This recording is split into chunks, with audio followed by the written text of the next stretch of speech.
Many Marines make the ultimate sacrifice to keep humanity going. Just that little edge in their favor could mean so much. The Covenant won't get in their way once they deal with the prototype. This is the Mega Construx Halo Mark I Prototype Exosuit.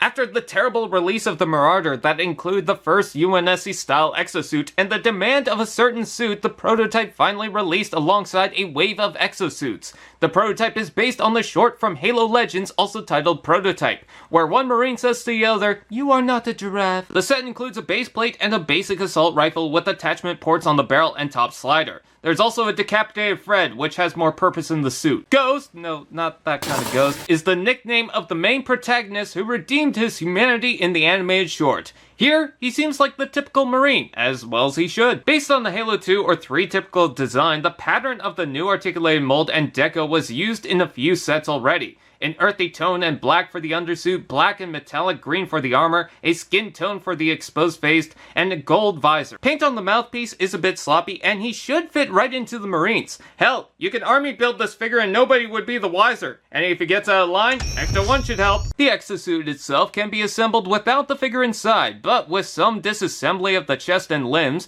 and with the figure armor removed, taking off the leg armor, shoulder armor, and vest, given space for the figure to fit inside, you get the full effect. Even if that head looks weird. That's why we've got an extra Centurion head repurposed into the helmet of the suit. Now the prototype is fully constructed, with a base made of mostly specialized parts, and ball joints to give it some decent articulation. Feet, knees, and elbows have free-roaming ball joints, and the wrist can rotate all without the figure getting in the way. But this is well engineered because despite the figure's limbs, you still get some motion in the legs and in the shoulders. Just be careful here. When you want to move the shoulders forward and back, make sure the arm isn't straight out. The shoulder has to work alongside the pilot's arm, and if you pull it straight out while rotating it, the arm might be out of line inside and might not follow. You've got some specialized armor to go with it, the kneecaps and these large green Gundam shields on the shoulders. While the one arm just has the hand that can hold weapons, the other picked up a trash can, painted a green trim, and somehow turned it into a large arm gun. The parts on this thing are nice and consistent, tough, armored, and robotic. I especially like the legs and the chest with some black